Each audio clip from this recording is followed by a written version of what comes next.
Hello, everybody, and welcome to Taking Control, the ADHD podcast on rashpixel.fm. I'm Pete Wright, and that right there is Nikki Kinzer. Hello, everyone. Hello, Pete Wright. Hello, Nikki Kinzer. I'm hungry. Are you? I get hungry when we talk about meal planning. That's what we're doing today. Yep, that's the show. Yeah, this was inspired by a listener, and we've talked about food before, but now I don't know, are we talking about it more seriously? Yeah, it's been a long time. But on it's a great bridge episode, conversation after talking about our experience with for back to school and building the right routines and doing the right stuff there. This is a good one because it's super important for students and really challenging to do, but it really applies to everybody. Figuring out a good meal planning routine is enormously important. Yes. That's what we're doing today. Before we do that, head over to takecontroladhd.com. You can get to know us a little bit better. You can listen to the show right there on the website or subscribe to the mailing list, and we will send you an email each time a new episode is released each week. You can connect with us on Twitter or Facebook at Take Control ADHD and send us your thoughts. We would love to hear from you. This show is really supported and built and dedicated to you. And if it has ever touched you, if something we've talked about has ever touched you or impacted your life, if you are making use of one of the many great forms or worksheets to help organize your day that Nikki has built and put together, if any of the resources we've ever created has supported you from Take Control ADHD or this podcast, we encourage you to consider supporting the show at Patreon. Become a listener supporter with a couple of bucks a month. You can be confident that what you are doing, what you're contributing to, is the long-term health and growth of this show. That's most important. For $5 a month, you actually get access to all kinds of other resources. You get access to our monthly video workshops that Nikki and I prepare each month. You get access to more forms and downloads. And most importantly, you get a magic link at patreon.com/the ADHD podcast. And if you subscribe to the show with that magic link, you get ad-free episodes. There's no conversation about ads or sponsors, anything like that. It's just the content delivered to you early before the rest of the world gets them. So that magic link is a big perk for folks who subscribe at that higher level to patreon.com/the ADHD podcast. Thank you, everyone, for your support.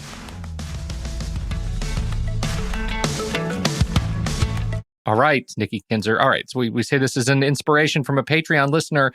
What was the request? Do you remember what the actual request was? I think it was just simple. Just, can you do a show on meal planning? I don't Talk about remember. Food. I think she had some dietary needs that she was planning for. But this is definitely something I talk to with my clients a lot, actually. This is a pretty common routine that people want to develop. Oh, I imagine right up there with organizing space and fighting, clutter and lost stuff. I imagine this is right up there. Absolutely. Time, space, and food. Right. Exactly. Yeah. So I thought we would start with just giving some information about why meal planning can be difficult and why it's difficult for ADHD.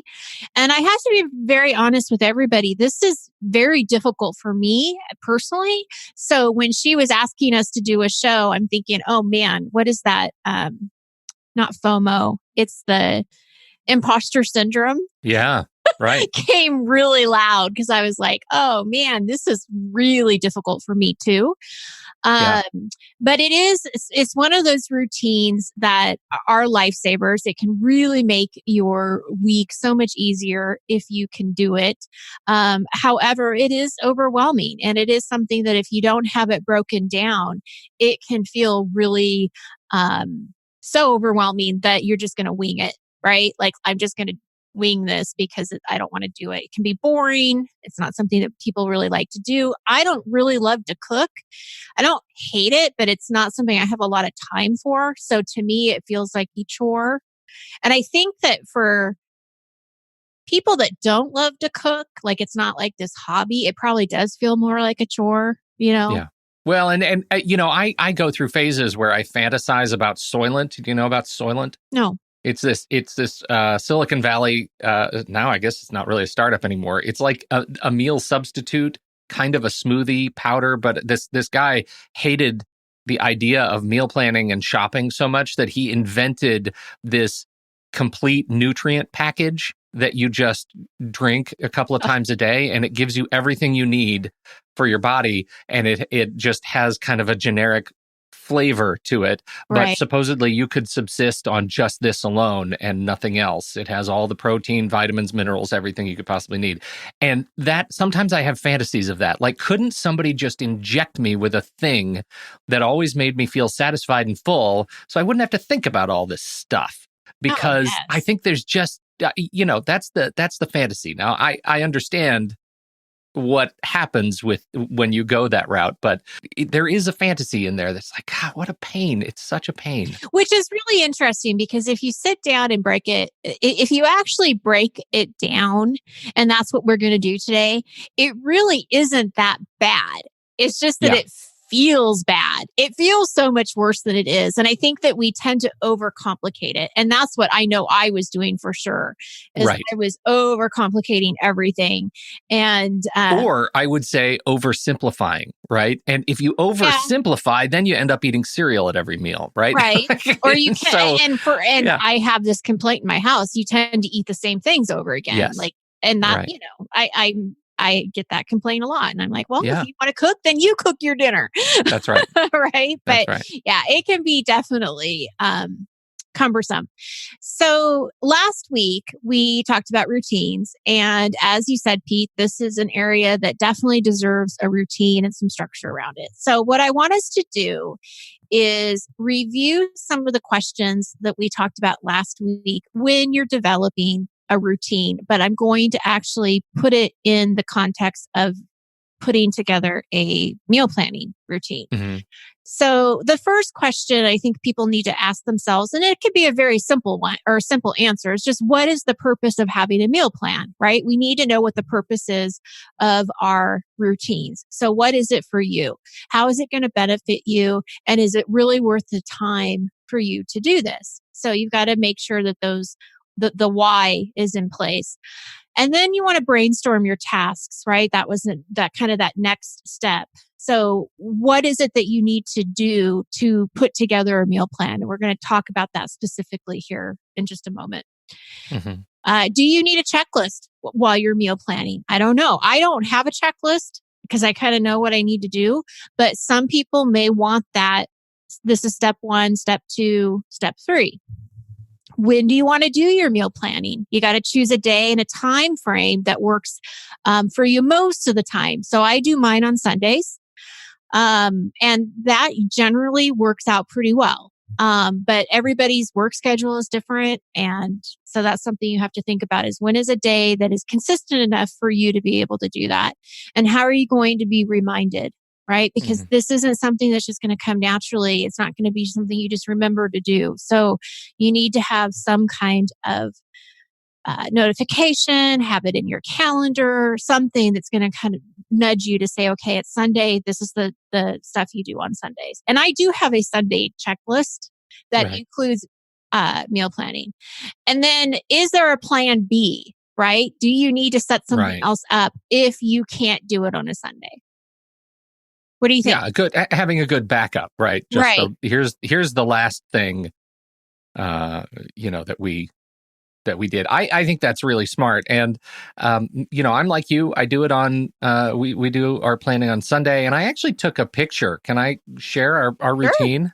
Now, will this be in like show notes or how are the? Yeah, if you look at the podcast, I'll put a link to these pictures in the show notes. So if you're watching on the live stream, you're going to actually see it as I walk through it. But if you are watching, or if you're just listening to it, you will see it, or you will not be able to see it. So look in the show notes, and there will be a link to Pete's rundown. So here you can see that you're in my photos, right?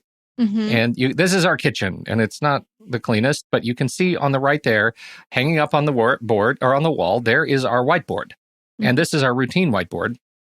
And directly behind where I am here is our kitchen table. So you can see it's an easy, I'm sitting at one end of the kitchen table to take this picture. And so up close, as we look at it, you can see that we have, it's Monday and it's a weird last week of summer. So it's not that busy. But you can see at the top, the colors, it says Sophie, Nick, Dad, and Mom, and each of us is in a different color. And so as you go down the board here, you can see that anything that's written, for example, doctor's appointment at noon is written in black. So that's a Nick appointment, but who's taking him? That's Mom. So it has a blue box around it. Does that make sense? Right. Uh-huh. Okay. So now you go down to the bottom row of this schedule and you see our meal box, right? And so we plan generally what meal we're having, what night of the week on a Sunday night.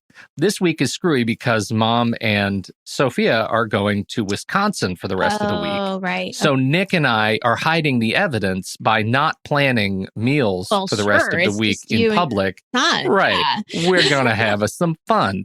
But you can see we're having deli sandwiches tonight and we're having salmon burgers tomorrow night. And usually under there, as we get to the day, we'll write the sides.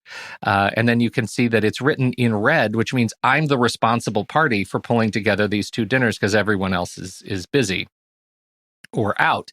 And so that's how we end up doing our thing. And then when we have items that need to go on the pickup list, we put the groceries down on the little grocery section down here. So that's our little whiteboard process. And that works like gangbusters for us because we can write the color of who's responsible for the meal. We all discuss the meals for every night of the week during our dinner on Sunday night, where we're all sitting down at the table together, and we end up having a nice complete system. What do you think? Awesome! I like it. We found this resource, and if you haven't visited nomnompaleo.com, you really should. They have these. Michelle Tam and Henry Fong are amazing people. They are they're wonderful, like, food science people, but they're in terms of that's the thing I struggle with more than anything is figuring out how to eat in a reduced gluten kind of fashion, right? Because I'm a celiac family. It's a long story. You all heard it before. So the way this book is organized is something that we have adopted for our family meal planning. That is, it'll give you all of the recipes and it'll tell you, here's what you need to prepare on Sunday. If you are making sauces or things like that take a little bit longer, you make them on Sunday, and then you'll use them in the meals that you are planning out for the week and all of those recipes. So the way this book is written, it actually has a week at a time recipes. So it just says, go buy all this stuff, and then you'll have everything you need for every recipe we make this week. And they're all originally, it has I think it has a full month of weeks that you can just rotate through different recipes every day for a month. So you're not repeating stuff over and over again. And that's something that we've kind of adopted even for our recipes outside of the book, where, we just say, oh, I want to eat these salmon burgers. And when we know salmon burgers, we know what goes with it because we've made it before. We know, right, how we make them, that kind of a thing. That has been enormously helpful. And we have a shared notebook in our shared digital organizer that helps us keep on top of, the recipes when we need to catch up with them. So I don't know if that makes sense, but it really works for us having that weekend work, weekly, calendar of meals and all of the resources that we need to build them up front. Yeah. I could not do it alone. I honestly, it would be a real stretch for me to keep up with this on my own. Right. It takes a village. You guys do it together. Yeah. Yeah. So the routine that I go through is basically on Sundays. What I do is I look at the calendar and I always look at what we're doing that week, because that actually helps me figure out how many meals I actually have to plan for. So like last week, I knew we were going to be out 2 times. We were going to be out on Tuesday and Friday. So then I really only had to do Sunday, Monday, Wednesday, and Thursday. Right. So I kind of had to figure out, okay, I only have to do these meals, which actually makes me feel better because it's less than 7. Then I think, okay, I can do this. I can put together 4 meals. This is okay. And so I always look at the calendar. I always look at the number of meals I need to plan for. And then I use an app called Paprika app. I have used this app for a long time. That's amazing. Tell me about it, because I have heard so much about this app, and I think I've downloaded it, but it never stuck. What made it stick for you? Well, it's one of those things like anything. You have to kind of practice it and then go back and play with it and tweak it. So for me, I like it because I'm able to categorize it really easily. I'm able to put if I have if there's a recipe that I'm getting off of a website, I can click the link and put it into Paprika, and then it actually does the whole recipe for me. So I don't actually have to write it out or type it in, right? It just does all of this for you. And so that's also, that's a real plus. And then if you're going to have it for that week, it goes into your grocery list, and then you can go in and either delete what you already have and don't need. And then you can use this grocery list as when you go to the grocery store of what it is that you need. So it's now, very can you clever. share this? Can you sync it with, say your husband wanted to share it with you, so he's up to speed on the recipes? Does that work? My husband doesn't care about this. I know, but what if your husband did? What if there's a fantasy land out there where your husband cares about this stuff? I'm sure there is a way to probably share it. I just have never looked at it because he doesn't share this with me. This is just my thing. But this is the thing that I've learned, because what I would do before is I would actually put recipes in here that I hadn't tried yet. And I figured what happened is that actually cluttered it up. So what I do now is I make sure that the only recipes that are in there are things that I know that my family likes, that we've eaten and I've made, because then it becomes my master meal list. Yeah. So I can actually go into Paprika, look at dinner, and look at, okay, what do I have for Mexican choices? What do I have for Italian pasta? Do I want beef? Do I want pork? Do I want vegetarian? Do I want, keto friendly? All of those things are going to be in, because I have them all categorized. That makes sense to me. And so it makes it simple because I have the master meals in there. Once I decide what I want, then I take an inventory of what I already have in the pantry and in the freezer, because I overbuy food. I buy too much food. So I always need to make sure that I go in and look at what we already have. And then I make a grocery list. So you have a wonderful whiteboard. Mine is so simple. I basically open up Paprika. I have a little notebook thing, whatever this is. Yeah. I write down the meals. I look at what I need. I either will use the Paprika app or I'll just put it on a list of paper. Yeah. And I go grocery shopping. So, and I buy groceries just for the next couple of days, because one of the things I hate doing is I hate going to the grocery store. I hate spending time at the grocery store. So I have found that if I only have to go and get a little bit of stuff and not for the whole week, then it doesn't seem so bad, because then I know I'm only spending 15 or 20 minutes at the grocery store rather than an hour. So I buy stuff for the next couple of days. And then on a Wednesday, I may go back and get what I need for the rest of the week.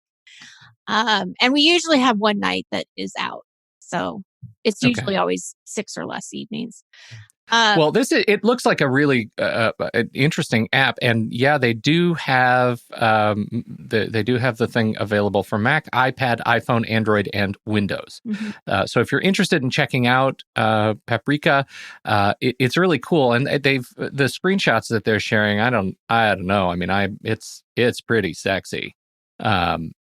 I'm looking at this calendar. I love this calendar that they show, so you can put the recipes on a date, so you know when you're going to eat it and can jump to it. I think it would be what I would want to do in order to make it work for us. It has to be visible to the entire family. Yeah. Right. Anything that's just one of us is planning it's a recipe for confusion, and I don't want that, and conflict. And, that's why the Sunday family planning thing and simplifying it to the whiteboard is just, it just makes things. You are lucky that your family wants to be involved. Mine, I know. Care. Well, we force them. And they, I do think about what they like. So I will usually put in a meal, that I know that everyone's going to like. But other than that, I'm just okay, this is what we're having, and no one cares. Well, and that's one of the things that has been a real blessing for us, is that we started having these conversations on Sunday nights, whether the kids were paying attention or not. Mm-hmm. And eventually what they learn is if they're not paying attention, then we're going to make food that they don't like and that we love. And somebody's going to bed hungry if they don't like it and didn't participate in the conversation. And that is conditioned behavior. Like we're able to. You guys have been doing that for a long time. We've been doing it for a long time. And the kids are getting older. So yeah, I did that for a while, but then it sort of was one of those things that just, I ended up just taking it over. Yeah, I totally understand. So a couple of things that I want us to just point out is that I think that any kind of system you put together, we definitely want to make it as simple as possible and not time consuming, because that's what we're afraid of. We're afraid that this is going to take forever. And so I think that one of the things that we have to do, especially if you're just starting out, like getting together a master list of meals, this is an ongoing process. You do not need to like sit down and think of every single meal you've ever liked and put it down on paper right now. You can plan your meal for this week and start building that list. And then next week, okay, what are we having this? And so then you're starting to gradually build it without it feeling overwhelmed. How do you guys remember what to cook? Like, I have to look at the master list for me to even remember what we like. How do you do that? Well, we start with what was on the whiteboard last week, right? Because on Sunday, we still have the last week up. Was there anything that we want to repeat? So that starts the list. And then we'll go usually to the list of recipes that we like from, for example, right now, it's the book. Mm-hmm. We have a long running recipe. We call it the recipe notebook in Evernote. And that's shared between all of us. So we can go in and look at the recipes usually it's the recipes that are right at the top, because it's sorted by last edited. So we can see, what were the last few recipes that we made? And we could just say, just run down the list on Evernote and say, here are the recipes we like. So your master list is in Evernote. It absolutely, that's what I was getting to. Okay. And it makes it super easy for us to go back and do that. And so our master list includes pictures of recipes that we've taken, scans of recipes from Grandma's cookbook. We can't cook anything from Grandma's cookbook anymore. It's all just lard. Like, how did Grandma survive? Like, I don't know. Yes, I know. Anyway, so we have all those recipes, in the recipe book. So it's easy to find if there's something we're like. If we want something with, beef or pork or chicken, we can just search for chicken in the recipe book and it'll show up in our digital. And it's our cookbook. So, so that's kind of how we handle that. Well, and I know that there's probably a lot of Pinterest fans out there, and I do have a Pinterest board that has a lot of saved recipes that I look at from Pinterest. My problem, and I don't know if anybody else feels this way, but man, a lot of the Pinterest recipes don't turn out very well, which is really discouraging. But I do use that as another way to sort of just organize things that I may want to try. So it's just like it's a virtual cookbook of sorts. And so like last night, I did a salmon that was a recipe from Pinterest. And I figured, well, if I like it, then I'll put it into Paprika. Jury's still out. So I don't know. Okay. It was okay, but it's like, you don't love it. So it's like, do you really want to make something that's just okay? Right. Yeah. So anyway, but that's what I'll do with that sometimes. But I think that, the beauty of it is you just don't have to rely on your memory. So it doesn't have to be so hard when you're making that weekly plan. I think this is where the fireworks in my brain get set off, because I really resent meal planning. I don't like it at all. It's a process that I just want to get through as fast as possible each week. So the idea of doing it more than once is super overwhelming to me. Like I would rather just sit and be beaten through the process one time for each week than picking just the next couple of nights of meals and then doing it again later. But that is one of the your mileage may vary things. Like, I recognize there are people who just can only do one or two meals at a time. Absolutely. And that's what you have to figure out. Yeah, you have to figure that out. I know that if I don't do the planning on Sunday, then we will end up eating out. Especially the last part of the week. I just know that's going to happen. If Yeah, I you just run only out of do steam. like a couple of meals, even if we don't have the groceries, but I only plan for a couple of meals, then it's going to definitely be at the end of the week, it's going to fall apart. So for me, it's important that I at least figure out what the meals are. Maybe I don't get Yes. all the groceries at once, but I at least know what the meals are.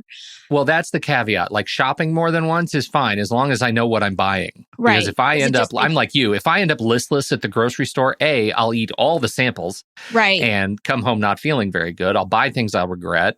Yeah. I have to have a very laser focused list. But I do have to say, I've in the past working with other clients about this, I did have a client who 7 days was completely overwhelming. And when we broke it down to just 3 days at a time, she could do that. So it Yeah. really is a matter of just seeing what works best for you and what's your habit? Like, what happens if you don't have it, and I know what happens. Well, and I would say, like, I just spent some time with my folks, as you may recall. And one of the things that always gets me and throws me for a complete loop is one of the daily sort of chores for my family is going to the store daily for that day's meals. Mm. And it feels like, oh my God, how do you live like this? Like, how do you do this buying everything each day? Like, I just don't have the time or the attention or the interest To do that. Yeah, I don't to do either. that. So this is something I have not done yet, but I'd be interested to hear if you've done it or if any of our listeners have. But if you really hate going to the grocery store, there are delivery services out there that you can go online, make your list, and they'll either deliver it to you or you can go to the store and pick it up. We did for a while. There was the first grocery service to do this. I can't remember what the name of it was now. It escapes me, but they went out of business. They were not able to compete. And so we did use them occasionally. It was more expensive than just going to the store. The delivery fee, we ended up feeling, our grocery store is close enough that the delivery fee was not enough to compensate our time. And my wife actually really loves going to the grocery store. Like it's a thing that she really enjoys. So we're yin and yang for each other around groceries. So we haven't done it in a while, but there is something really, really exciting about having somebody bring all your groceries to you. And it's perfect. They're beautiful. And none of the eggs are cracked. Like everything is great. And if I've had good luck. Yeah. I mean, I think it's definitely worth trying. I've had some friends who've done it and they've really enjoyed it. They went to one where they had to pick it up. It wasn't delivered to their front door, but they went. Yeah, they had the curbside thing you pull up. Curbside thing, yeah. And there were a couple times where she would send me pictures of things that they messed up on that was just kind of funny. Like, she wanted one can of something and she ended up getting like a big, huge, like business kind of can, that's like going to feed 100 people. Well, and we have used, I've used like Grubhub and things like that, like services where they bring you like meals from restaurants. Food. Yeah. And they screw up all the time. Right. And then I read this study about how the drivers, like 80% of the drivers have admitted to eating your food on their way to your house. Like they'll eat some fries and things like that. Like so I know like at the grocery store, I feel like the last time we used it, they didn't have something for a recipe. And so the grocery picker called us and was like standing at the store, like saying, okay, well, do you want this version or that version? I'm like, I could do that with my wife. Like, that's the conversation I have all the time. Yeah. Do you want this kind of thing? Like, so anyway, that could be frustrating. It could be. Yeah. But I guess the value I see in it is that, gosh, I would really like to just go online, check, and not have to go inside. Do it. But the problem with that is you're right. There's a lot of error there that can happen. So, but anyway, that's something that people could look into in their own hometown and see if that's something that they'd be interested in. Now, the meal delivery services is another option. And that's what you're talking about is like the Blue Apron. There's HelloFresh. There's a lot of different ones out there. Right. I have not tried any of them. The closest thing that I've done to this, which actually was really pretty neat. They don't have them in town anymore, but I went to this place and I picked like so many meals and I pre-made everything. and like cut everything up and did everything the way that the instructions were. And then I froze it. And then so I had these ready to eat meals that I prepped. And you could pay more to have them prep it, and you could just go and pick it up.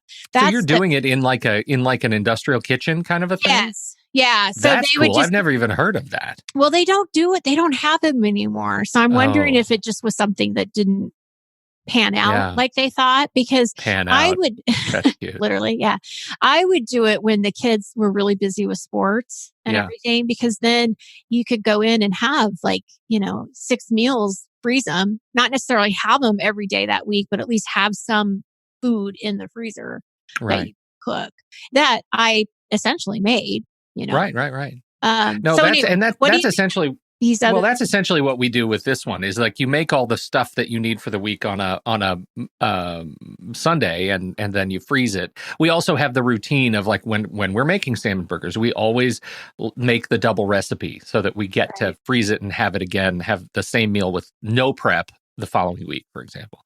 But the Blue Apron, my experience with Blue Apron was very, very positive, and they. The food was always impeccably packaged and very fresh, and all of the fish and the chicken, it was all really fresh and good cuts of meat. And, I found that there was a good selection, a good rotation. The only challenge that I had, I think, speaks more to me than the service. Their estimates for cook time, it's supposed to be so easy, right? Everything's pre-measured. It takes all that out. But their estimates for cook time, I think, were for like expert, like TV level chefs. And so it always took me way, way too long to make these meals. So I felt like I was making a new meal for the first time, and it would always take me way longer than making a meal that I was super comfortable with and had made before. And so I know I would get better at that. And we did it for probably 6 months. And I did get better when you started having recipes that repeated that you liked and you requested again, that kind of a thing. But I just felt like it maybe it wasn't saving me as much time as I thought. It certainly saves the grocery shopping time because they send you the food. But in terms of day of prep, when I really need the savings, good point. It was harder. And I think that might have been me, like not being an alpha level chef.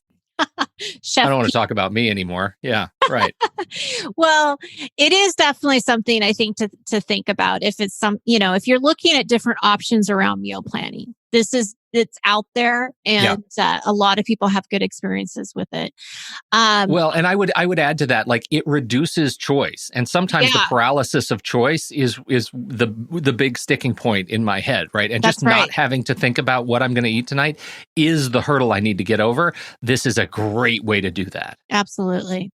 So recently, I was working with a woman who's single, and we were talking about meal planning, and she was on a special type of diet that she was following.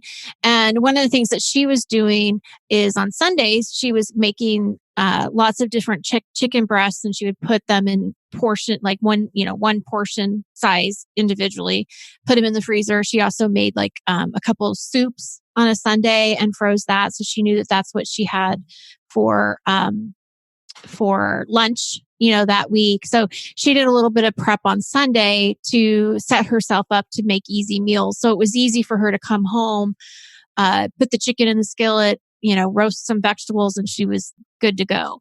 So that's something else to think about if you're willing to do that, if you're willing to do some of the prep on Sunday for the week.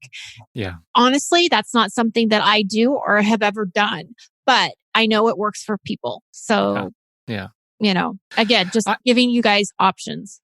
And I would say if you've never considered, if there's one device that we added to our kitchen in the last year that has dramatically changed the pace at which we are able to prepare meals for the family, it is the Instant Pot. Yes, I was going to say we have it too, and it does make a big difference.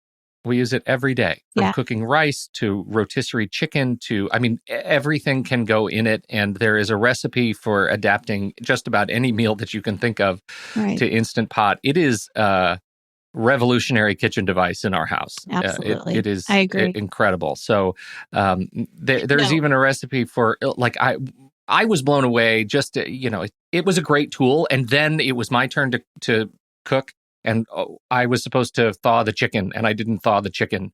And you're not supposed to do cooked chicken that hasn't been thawed. It's unless you have an Instant Pot. I took a frozen chicken and I put it in the Instant Pot. There's an adaptation for cooking a frozen chicken, and it pressure cooks, fast cooks, incredible cooks this thing, and comes out with a rotisserie chicken with like potatoes and onions and everything all at once. And it Amazing. It was, everybody loved it. Everybody loved it. Like, that saved my bacon. So, well, and we have fan. it too, but I have to say I still use my crock pot. In fact, I'm going to use it today.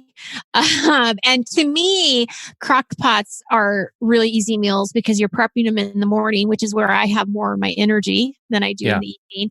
And there's not a lot of cleanup because everything is in that crock pot. So it's very easy to just, clean. So Instant Pot, crock pot, all of these. Well, it is. And you can use the Instant Pot for crock pot cooking. Like, you can cook it use it as a slow cooker or as a pressure cooker. Right. And that's kind of the nice thing. So we were able, we put our crock pot away just because of that. But we do everything. We make bone broth in it. We make, bone broth that used to take days and days. You can pressure cook bone broth and freeze, a ton of beautiful bone broth in just a few hours. It's really great. So those kinds of, I think, we're in agreement. Yes. A couple other things I would say as far as other ideas to think about. If you have certain meals that you like that are more of like pantry staples. So, for example, if you don't feel like cooking or you don't know what you're going to cook or something unexpected happens, what are the soups or pasta or sandwiches that you like? Or can you have breakfast for dinner? We do this pretty much weekly anyway, where we always have a breakfast for dinner. But just having things on I don't want to say in stock, but just having things there ready for you so that you're not sitting there thinking, oh, I need to have takeout because I have absolutely no food. That's a place I've been many times and it's not very much fun. Last idea I have about this is, Pete, you had mentioned taking away the choice, right? All of the decisions that have to be made. So there are a couple of tricks that you could put in play that actually allows you to have more structure, fewer choices on the menu. And that's just rotating the same meals, either on the same day or every 2 weeks or whatever. So you're basically eating, the same stuff on a pretty consistent basis. Some people don't care. Some people are probably perfectly happy with that. And what it does is it just makes things simpler, right? Just makes things easy. Consistency, when we talk about routines and consistency, we all want to be consistent. I know that that's really difficult to do because things happen. Sundays, I may not be here. I may be out of town, or I just may not feel like doing it. But I also know that when I do it, it's better for me. It's better for my family. And so if I can't do it on a Sunday, I try to get it done on a Monday or a Tuesday, whatever day it is, I try to get it done, and just keep doing the best I can because I know the benefits there. And, it's a struggle. It is, but it's worth it. Well, it's a struggle. It's one of the most important routines you can master, though. Live healthier, feel better, feel stronger. Save money. Yeah, save money. That's for sure. You'll be better looking. All of those things. All of those things. Yeah. There you go. This has been great, Nikki. Hope it helps others out there. Think just in terms of how you think about the food. Thank you, everybody, for your time and your attention. And let us know how it goes. Make sure to jump into the Discord server and let us know if you're a patron. And we'd love to see you over there. On behalf of Nikki Kinzer, I'm Pete Wright. Thank you for your time and attention. We'll see you next week, right here on Taking Control, the ADHD podcast.